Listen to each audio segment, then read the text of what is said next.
welcome everybody to the 10th webinar in this series of webinars which have been focused on various topics around working at height that are being presented in collaboration between the World Steel Association and 3M. I've got the great pleasure of hosting this month's webinar. My name is Dave Baker from 3M Fall Protection. I'm actually standing in for Carlos from the World Steel Association to host the webinar today. And this month's topic is on the subject of dropped objects. And this month's webinar host is Don Medeiros. Don works for 3M and he brings to the table 20 plus years experience in the field of occupational health and safety, as well as a Bachelor of Applied Science from the School of Occupational and Public Health at Ryerson University in Toronto. He's currently serving as a Senior Application Engineering Specialist, supporting 3M's global fall protection business. He's worked predominantly within the construction sector in a wide range of industrial and commercial settings, and has been a practicing Canadian registered safety professional since 2008. In recent years, Don has shifted his safety focus to fall protection, given the continued frequency and serious fall injuries and fatalities. He's contributed through collaboration in R&D, participation in Canadian Standards Association technical committees, application consultations in the field, and dissemination of technical information via seminars, panels, and other engagements. Don has also been a certified instructor in Ontario under the Ministry of Labour, working at Heights programme with both the Infrastructure Health and Safety Association and 3M Safety Training Group. So we're in very safe hands this month. So without further ado, Don, I will pass this one over to you. One final thing from me, if anybody has any questions, please do post them in the Q&A section. I will keep an eye on that during the webinar, and if I can answer some of them, I will answer directly on there. And any of the questions that I can't answer, we'll save up for Don at the end in the Q&A session. So Don, thanks very much for doing this, and the floor is yours. Thank you very much, David. Good morning, good afternoon, good evening to everybody. Thank you very much for joining me. We're going to explore dropped objects hazards today and see that it is an important part of fall protection in general. We're very much used to protecting the human from heights when they're working at height, but what about all the people down below? Bear with me here as I begin the presentation. I just have to go through these legal disclaimers. They'll be quick and painless, I promise. This presentation provides an overview, a general overview, of fall protection information and includes various 3M safety solutions. This webinar content should not be relied upon to make specific FPE selection, use, and maintenance choices. Local, country, or regional regulations and guidance varies, and the responsibility for the correct implementation of a fall protection program in compliance with local, country, or regional regulations is with the employer. This presentation should not be relied upon in isolation, as the content is accompanied by additional and/or clarifying information. Thank you. Okay, so I'm coming to you from Canada. I practice mostly within North America, but as David had mentioned, I support 3M's global fall protection business. And just a sampling from the US here, the Bureau of Labor Statistics. It's the number 3 cause of death, of fatalities in the workplace, contact with objects. Now, that is a general category that includes dropped objects from height, falling objects, all right? This category of putting it number 3 overall, this is overall all workplace fatalities. It's including a contact with equipment as well, so keep that in mind. But the very next slide is still going to point to and emphasize how serious a problem this is. And it's a problem in North America, but it's a problem worldwide. It's something that unfortunately seriously harms people, in some cases kills people. So yeah, that image with the spud wrench and the helmet kind of really puts it in play. But I have some nice videos to show you in a bit to illustrate that point. So if this number doesn't catch your eye, you must be in a cave or asleep or not seeing this. This is huge. So according to the U.S. Occupational Safety and Health Administration, specific struck by falling object reportable, so incidents that require medical attention, 52,000 people a year. Okay, so this is a number. We get used to statistics thrown at us, but we have to remember there is a person, there is a family, a community impacted with each and every one of these. Okay, we could be talking about fatalities, but this specifically is talking about recordables, so serious medical injuries, concussions, long-term brain damage, spinal, shoulder injuries,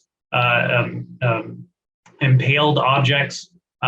So at the very least, really having effect in your life and impacting the things maybe you love to do if you have a serious injury like this. In the U.S., population is roughly over 300 million, sizable workforce, but I know the numbers for Canada, and it's still very, very concerning. And again, I support the global community. There's some variance from country to country, region to region, but the theme is the same. This is a serious problem. So if we're to run that in a different way and look at it slightly differently, that means one person requiring medical attention from a dropped object every 10 minutes in the US. Something that maybe doesn't make headlines and news, that doesn't catch our attention, but it is a problem that's occurring out there every day. So we need to understand how this is happening. A lot of it is a matter of awareness, and that's why we're having this discussion today. People are very aware of fall protection for the human body, but we want to talk about protection for falling objects. And what we have to start with, besides statistics and kind of ground ourselves there, is what are the actual impact forces that we might be seeing in the field? Okay, so this is taken from a study done a few years ago in the US at a university.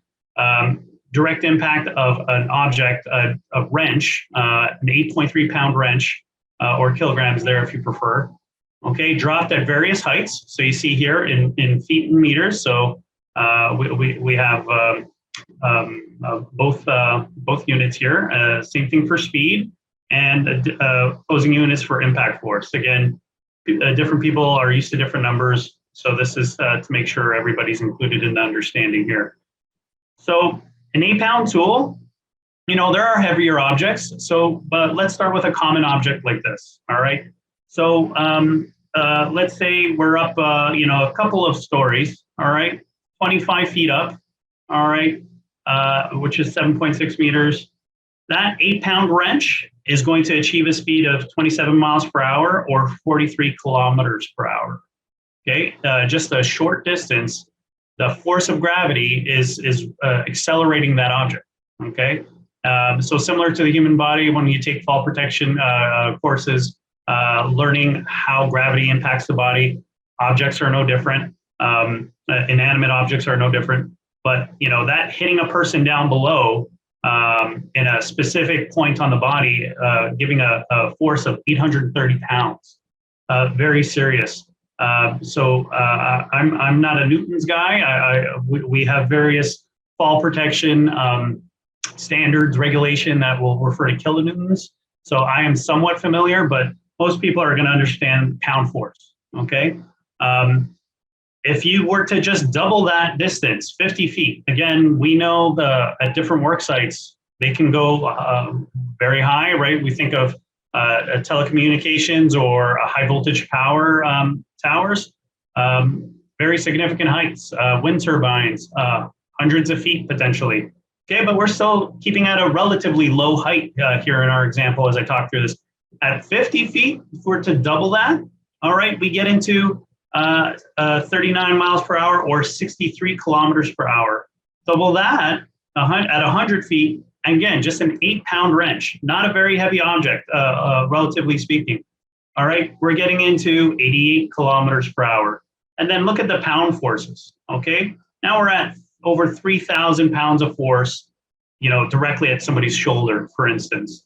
That is going to be absolutely debilitating, if not fatal. In fall protection, when we design it for the human body, we design harnesses, we design lanyards and self-retracting devices. We're trying to keep those forces. I mean, local guidance will vary, but in North America, I can tell you 1,800 pounds is sort of the catch-all. It's in Canadian legislation throughout, where beyond 1,800 pounds, you're starting to get into forces that really tear apart a flesh and bone and cause some very, very serious, if not fatal injuries. So, that's keeping in mind. We're talking about a fall forces in an event where a person is wearing a full body harness. Full body harness, as the name assumes, is around your full body, all right, your torso. So you have webbing, you have straps that are distributing the forces throughout your body. So it's not at one specific point.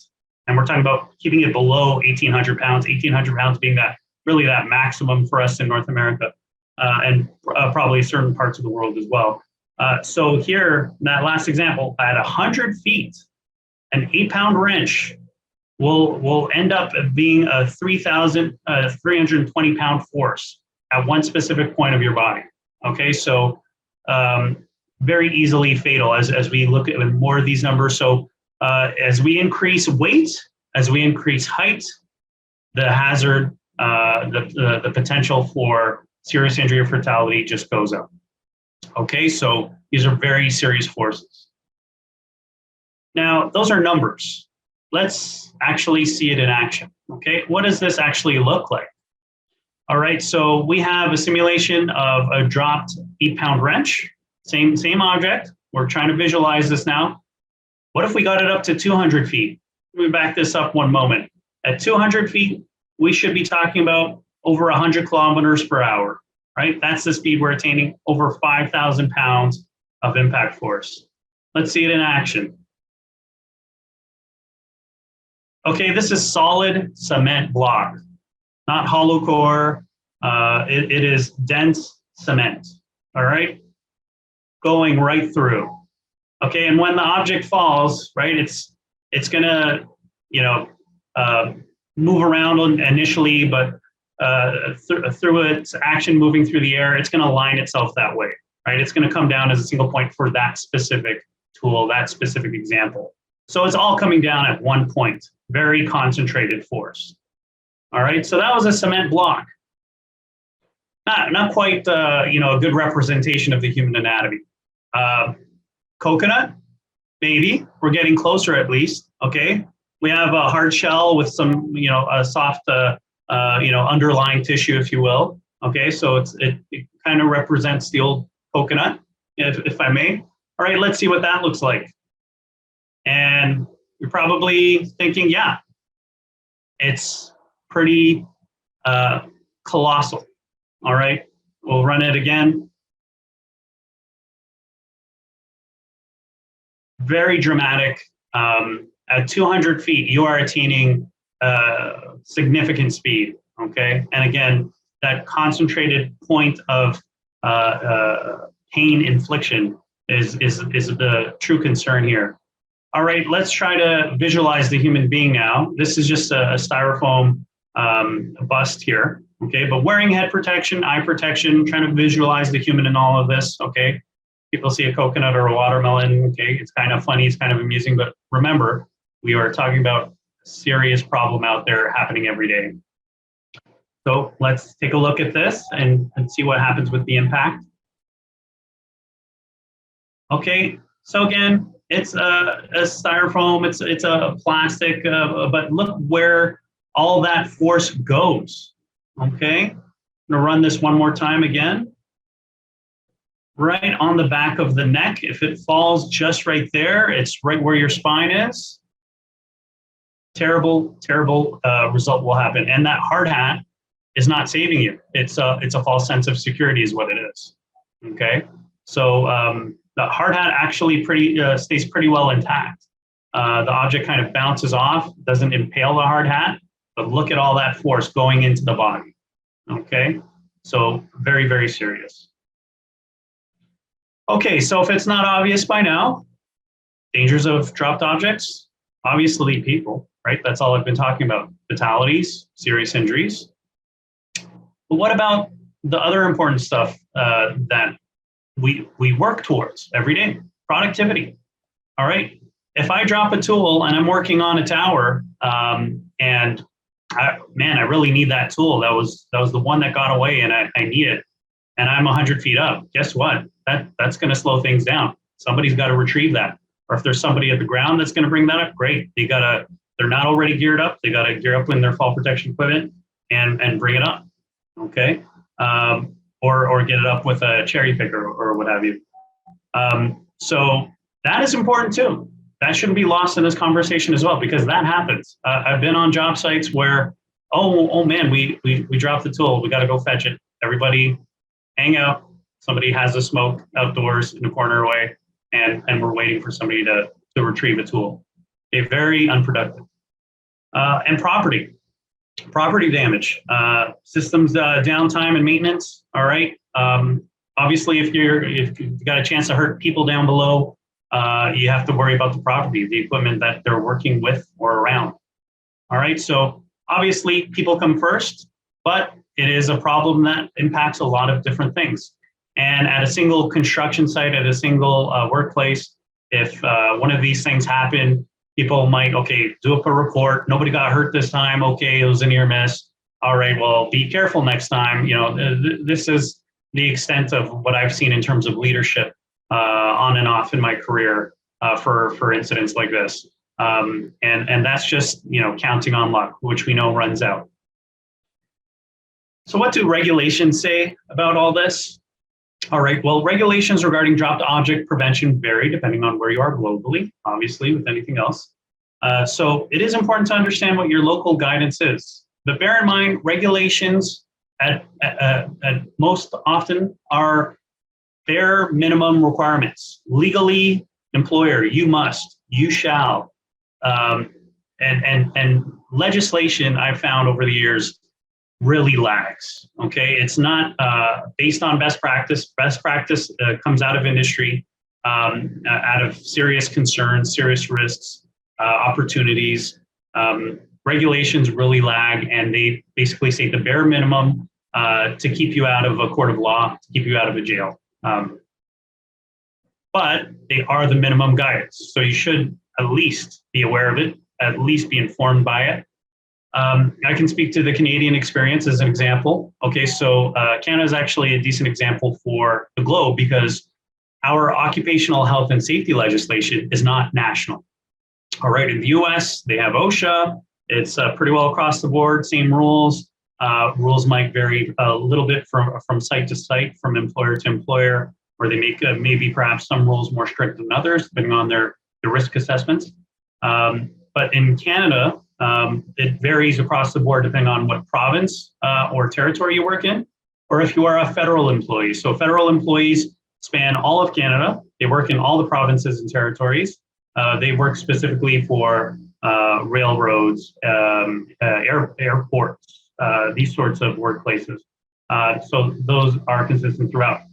So the most recent regulation, one of the more recent regulations is the federal, and we have an example of how they address dropped objects indirectly, okay? So I'll read through a little bit of this. So in section 2.13, if there is a risk that tools or other objects could fall onto a person from a platform or other raised area, or through a floor opening or floor hole, a toe board that extends from the floor of the platform or other raised area to be a height of not less than 125 millimeters shall be installed.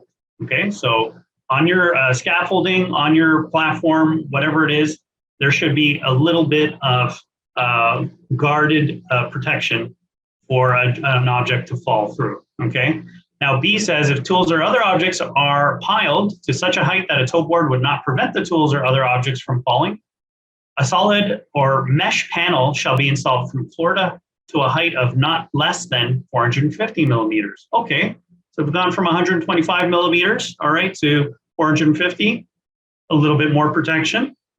Great, but you can see, will that cover every possible incident of a drop tool? Where are people usually working with their tools, with their hands? Up in this area, okay? 450 millimeters is below that, all right? So does this prevent objects from hitting people? In very limited cases, it might. It might, okay? So that's what the regulations as a sample in Canada say. But across the board, a lot of workplaces are doing this. Passive systems, netting, toe boards, right? We might fumble with our tools, right? We're trying to work quickly, or the outdoor elements are a factor, the wind, the cold, we lose grip and things drop, all right? And you know, we commonly think of hand tools, but this could be fairly heavy equipment, right? This can be electrical tools, saws, you name it, very heavy stuff that people might have at any given time up high. But they are passive means for what we see out there for the most part. What else are we doing? We're putting up signage, maybe danger or caution tape. We're cordoning off zones, saying this is a drop area. People at work, keep out. Authorized personnel only. Things along those lines. Okay, so that's great. That does provide some protection, and if rules at the particular workplace are generally followed, and you have a good safety culture, you stand a chance at protecting some of the people some of the time. Okay, it's some workplaces they won't even do this. They'll be like, well, yeah, we're being careful, or you know, this is going to be quick. Don't worry about it. You know, if you've heard this before, it reassures me that my experience has been, you know, real. It's a common experience, but doesn't make me feel good, obviously. So drop zones, cordoning off areas, they work, but they can only go so far. Just like the netting, toe boards, these are all passive, right? It still doesn't require any action to prevent the tool from falling in the first place. All right, it's meant to catch the tool or keep people away when the tool drops. Okay. Now, so far we've been talking about the tool dropping pretty well straight down below. All right, but is that always the case? It is not, right? We know this, right? Something falls, it's liable to hit something on the way down. And when that happens, you have deflection. So from the same study from the US in the early 2000s or 2000 teens, I believe it was maybe 2010, Southern Polytechnic. They did a study dropping an object, again, using this 8.3 pound wrench example, okay, and letting it drop various times from various distances, repeating, because obviously the objects can fall in different ways, you know, how it's falling through the air, wind, what have you, all these sorts of variables. So they repeated this over and over, okay, and this diagram is a representation, a small representation of what they found. So if you were to drop this 8-pound wrench from 25 feet high, right, and all these cases, it's hitting a steel bar, 20 feet off the ground. So that's to mimic equipment down below or part of the cherry picker or whatever it is. It's hitting something hard and then going to deflect, all right, to simulate real world scenarios. So if we drop it at 25 feet, right, we're only 5 feet above that steel bar, right, only 5 feet. They've seen objects, that same wrench, go as far as 65 feet. Okay, so if it could happen once in the controlled lab scenario, that means it easily happen in real life. Okay, but again, they repeated it, and this is as far as it got. Okay, if you go up to 100 feet, look at the deflection there. Okay, 220 feet out. All right, so think of that drop zone. Think of that signage. We usually put it, you know, a few feet away, Where I've seen sites where they put it right around the aerial lift that the person is working with. That is really misleading, right? That's if it falls perfectly straight down, and even when it hits the slab, it's going to stay there and not deflect. So we're getting into almost triple, almost double the distance, over double the distance actually, almost triple in the first example, and then 200 feet, okay, up to 420 feet out, okay. That is definitely a bullet. Right, it is a bullet that's basically going to take somebody out. All right, so this is again an 8 foot-pound wrench. We have all kinds of different tools, power tools, different shapes, sizes, weights. You have to account for all of this, right? So, is it conceivable to plan all of this for all the tools a worker might have in a given situation, especially if it's, let's say it's emergency repairs on an electrical system during a storm. You can't plan for all these variables, not 100% anyway. What you can do is stop the drop in the first place, okay? Prevention. So, we think highly of humans, stopping the fall from happening using restraint methods if we don't have to do fall arrest, right? So getting further ahead in the hierarchy of control, right? Stopping it in the first place. And as I keep mentioning, right, we already prevent some objects from falling. They're called humans, okay? And we've been trying to solve that for years, and it's a continuum. We have to keep educating the workforce. Regulators have to keep enforcing the law, and they're becoming stricter and stricter fines and potential jail sentences for those responsible. All right, but there's a lot we can still do on the prevention side, and it's part of awareness sessions like we're doing today. And hopefully, if this is a new topic for you, you are sharing this with the broader workplace and the people and the associations that you deal with. But yeah, so having this jump in mindset from fall protection for the human to fall protection for others, or drop protection, I should say, is a little bit of a jump in mindset. So drop prevention is about those around you, while fall protection, you're thinking about protecting yourself, okay? So that is a bit of a jump for some, and we have to bring them along. So fall protection for people, those that are used to this, a picture like this is not uncommon. It's a good catalog shot, but you have a person with their fall protection equipment, body support being the harness, self-retracting device here, hooked in. It looks like he's climbing this ladder, and he's hooking in as he goes on. So he has likely a second SRL on the other side to transfer his anchor points, the anchorage being the ladder structure, okay? But he's also showing off a tool tether device here, okay? Similar to a self-retracting device. This thing will pay out line and be taut and be able to use it. But if he were to drop this thing for any reason, he's got good gloves with a rubberized grip. But if you were to drop it for any reason, it wouldn't go too far. And when he's not using it, this line retracts back in. He can tuck it into his this tool into his harness tool belt, or this pouch here.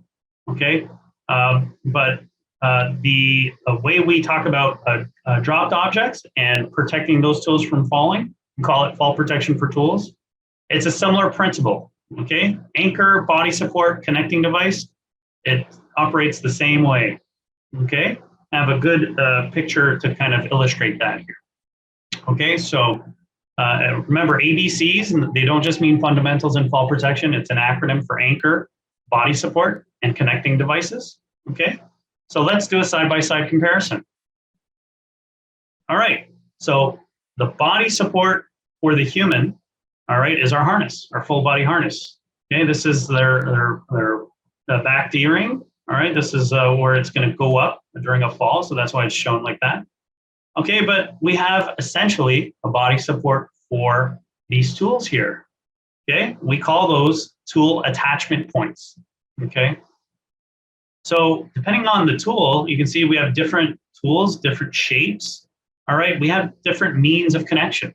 All right, we have this thing that goes on the end of the screwdriver, okay, because it's hard to tie something around a smooth round object like a screwdriver, and we're always doing a twisting motion. So having a lanyard around that might be conflicting, unnecessarily difficult.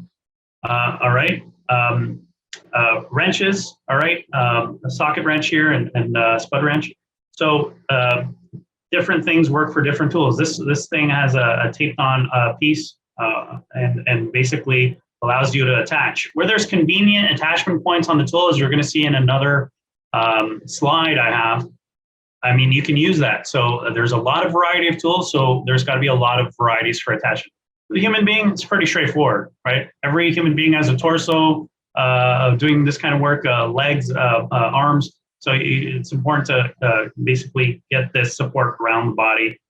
Basically, the whole point is so that the body or the tool doesn't slip out, right? It's got to be secure. All right, next, connecting devices. All right, so we have the lanyard for the person, and we have tool tethers for the tools, okay? So again, that's your B and your C, your body support and your connecting device. Very similar principles, kind of easy to absorb and understand if you've been exposed to fall protection or work in fall protection or safety. All right, and finally, anchorage, right? So anchorage, you know, the structure that the person's tied into, maybe they have a special anchorage connector. You know, they're on steel, maybe it's a beam clamp, okay? Maybe it's a welded on D-ring connection point, horizontal lifeline. Then there's the actual structure that they're tied into, okay? And then the anchorage for the tool tethers and the tools, okay, is gonna be the actual person, right? So directly might be the harness or the harness work belt, okay?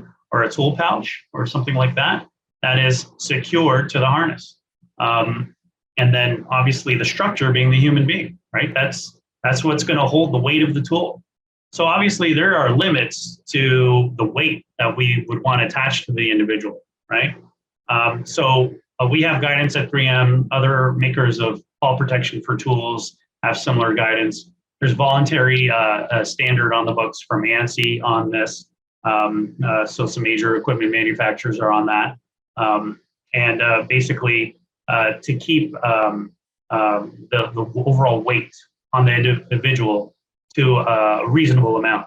All right, so most tools are hanging off the person, you know, 8 pounds, you know, small hand tools like we're seeing here. But if you have a heavier tool that you have to get to the person, right, you can still tether those, right? We have tethering options that go up to 80 pounds. All right, but that's not something you want somebody, you know, carrying with them on their body and then tugging at them if there was an event where it slipped. You can attach that perhaps to a scaffold structure that the person's on or other equipment. Again, you'd have to go through your qualified person to make sure things are planned out appropriately, that things are attached appropriately. You know, competent persons and qualified persons come in and they can help with those sorts of decisions. But there are solutions out there for this. Like I'm saying, 3M and like manufacturers, 3M has tethers that will hold up to 80 pounds. Okay, but at that point, you don't want to attach to the human being, is what I'm saying. Okay, so there are a lot of different tools out there, right? And this is just but a sample, all right? How would we tether around this pair of cutters here? All right, a hammer, a walkie-talkie, shears. You know, you have so many different geometrical shapes to consider, smooth surfaces. You know, some people say, well, you know, oh, there's a convenient hole where we can, you know, choke through here in the handle of this drill. Okay, well, great, but the button to actuate the device is right here. So you can't have a lanyard kind of loosely attached here, but we have a means where you could actually tape down section on either side so that that lanyard doesn't have a chance to move, just as an example. All right, but yeah, different considerations for different equipment, but there is a way. There is always a way to do it. Okay. But if we just say, well, it's too difficult, we're not going to bother, we'll just extend our drop zones further out. Good luck to you. Again, things deflect, they go far out. You can't always predict how far out that's going to be. You have damage to property and equipment to consider as well, not just to human beings. The downtime, again, all of these sorts of things. So we want to prevent the drop again in the first place. There are solutions for each and every one of these here.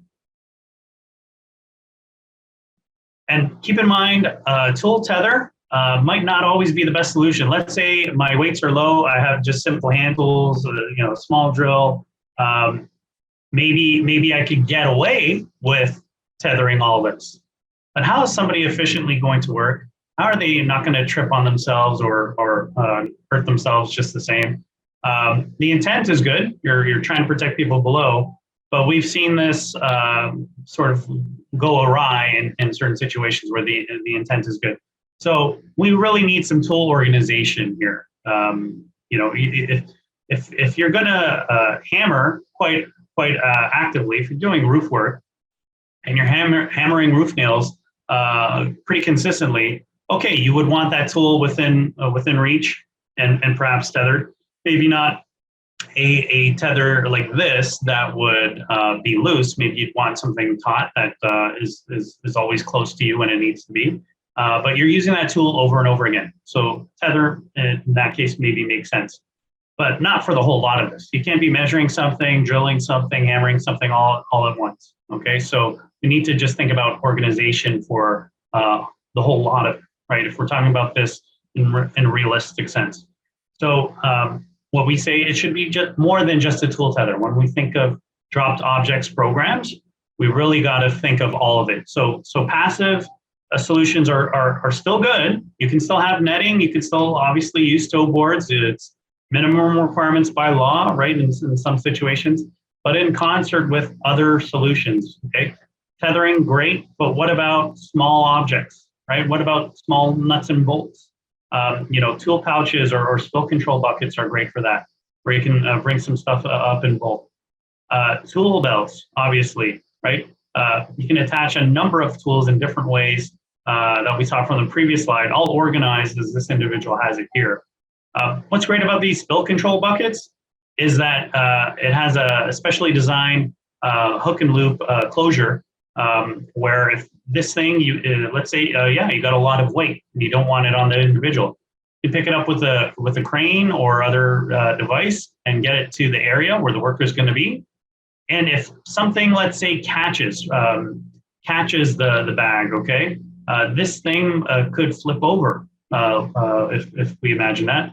But the closure, the hook and loop or Velcro, as it's more popularly known, won't let it come out. It's a very hard enclosure. But once you're in a safe place, there's no chance of dropping something. Let's say you're well away from any area where anything can drop. You open that thing up and it can open and close very easily. Just one example.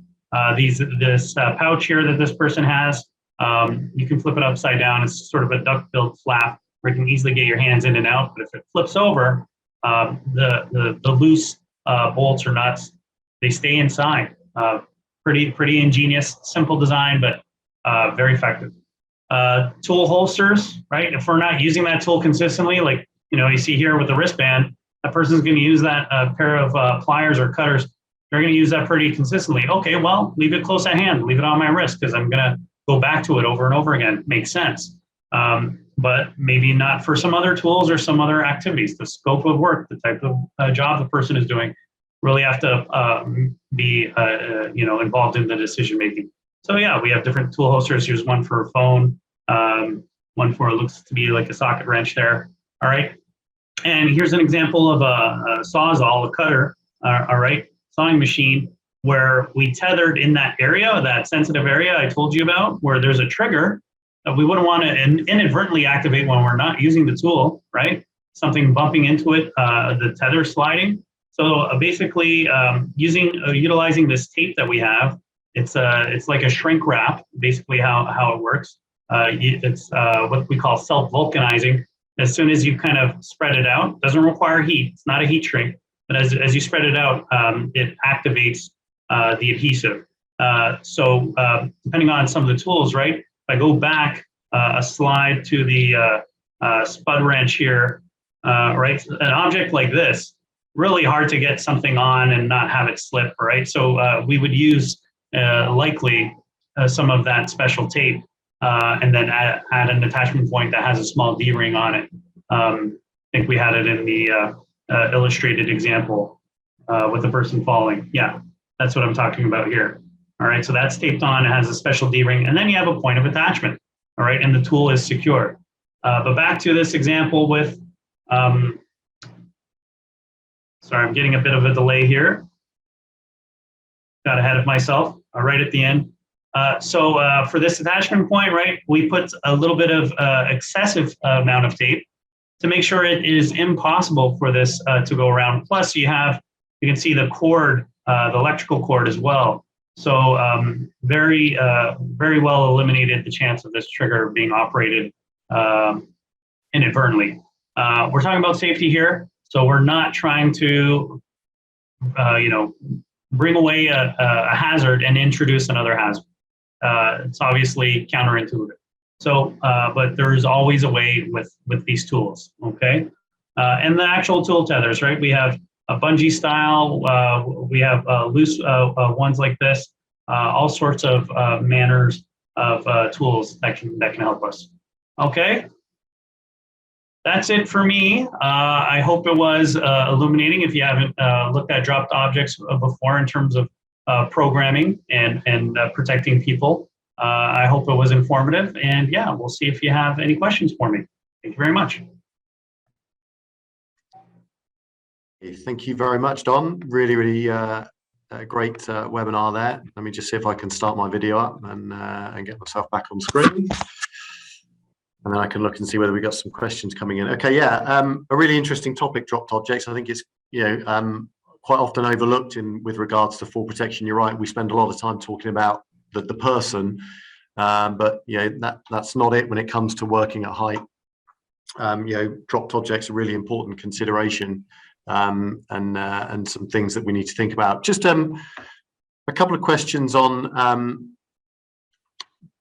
in terms of connecting when it comes to anchorage points and what we tie off. Perhaps you could have I know you touched on it, but perhaps elaborate a little bit on what can be suitable anchor points. What kind of, where's the limit where we should be attaching, perhaps considering to ourselves, or if it's bigger, whether we should consider something else as an anchor point. And perhaps if you could just elaborate a little bit on that, give some advice and feedback on that. Sure, yeah. So different manufacturers of fall protection for tools have slightly different guidance.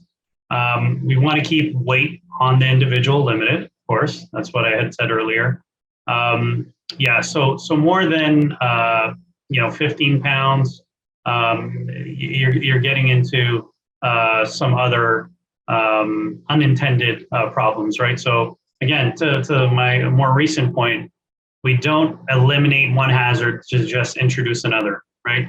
If we have a person that is imbalanced because of the different tools that they're carrying on, and they're climbing structures, or they're just working vigorously at height, let's say, it is a recipe for disaster, right? So we do have to keep that within a reasonable limit. And so my point is, different manufacturers have different suggestions for that. 3M has tethers that will work for equipment up to 35 pounds and equipment totaling up to 80 pounds. But those tethers are never meant to be attached to the human body. We actually say that on the label in the instructions for use. So that's 3M's guidance. When you're getting into those weights, not on the human body, find a way to stage those items if that person is working at height, and then that person can take that from wherever those tools are anchored. Okay, it could be from an aerial lift, it could be from a crane, bring it down to somebody, it could be attached to a building in some sort of fashion, or a scaffold, but there are ways to do it. So definitely for 3M, don't want to be attaching stuff that's 35 pounds and up. on a person. And ideally, you want to keep it lower, something in the order of 15 pounds or lower. Okay, thanks for that. And you mentioned regulations there around the need for these products. I wonder, is there regulations around the actual testing of the products themselves? So the tethers and the actual equipment itself. I mean, we see it a lot, obviously, with personal fall protection equipment. I wonder about the fall protection for tools. Yeah, that's a great question. So 3M does test all of this stuff. We subscribe to an ANSI standard I mentioned earlier on in the presentation. I believe it's been some time since I looked at it, but if memory serves, it's ANSI 121. It's specifically for dropped objects. Some other major manufacturers have subscribed to that voluntary standard. So we follow that standard as guidance for dropping objects. And we have different dynamic tests similar to other fall protection for people equipment that is out there, and basically subject the equipment to harsh standards. So maybe it's over the weight capacity that it's actually rated to, just as an example. So there are voluntary standards out there, but anybody in the world can make a tool tether today. So this is what we have to be aware of.